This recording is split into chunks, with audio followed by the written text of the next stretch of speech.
السلام علیکم ورحمۃ اللہ۔ میرے پیارے بھائیوں، میں آپ کو ایک ایسا واقعہ سناتا ہوں۔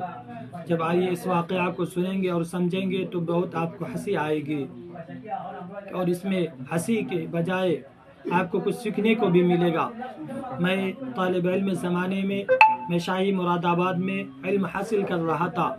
جو شاہی مراد آباد قاسمیہ کے نام سے جو ہے، اس مدرسے کا جو نائب نادم تعلیمات تھے، وہ اسی کے مدرسے میں طالب علم حاصل کر رہا تھا۔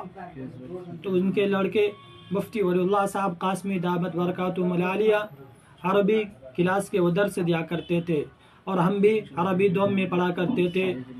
تو جب گروپ میں 8-9 بچے تھے، اور جب سب جنے میں ان کے پاس علم سبق لینے کے لیے پہنچا، تو اس نے ایک واقعہ بتایا کہ میرے مدرسے کا جو باورچی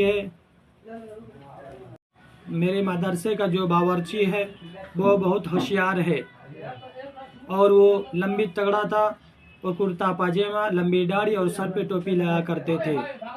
تو اس کا کسی کام سے ہاسپٹل جانا ہوا، اور ان سے ملاقات ایک شخص سے ہوئی جو کہ وہ بھی کرتا پاجامہ، لمبی داڑھی اور سر پر ٹوپی لگا ہوا تھا۔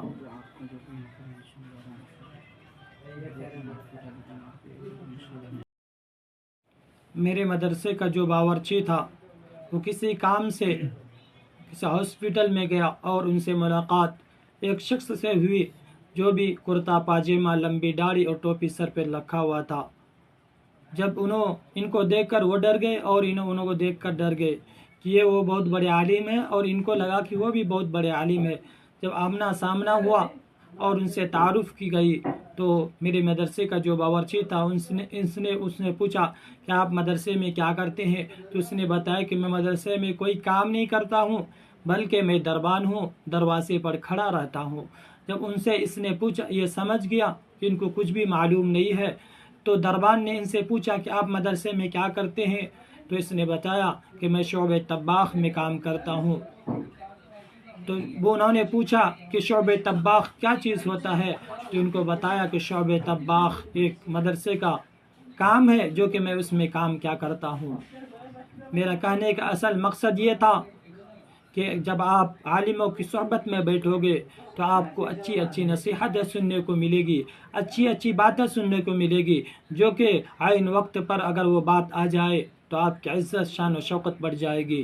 اسی وجہ سے اس نے شعبہ طباخ کہا کہ یہ شعبہ طباخ جو ہے یہ عربی لفظ ہے۔ میرے پیارے بھائیوں، جب آپ عالموں سے جڑ کر رہیں گے تو آپ کو بہت اچھی اچھی نصیحتیں سننے کو ملے گی، اور اچھی اچھی باتیں بھی سننے کو ملے گی، جو کہ عین ٹائم پر آپ کو بہت فائدہ مند ہوگا۔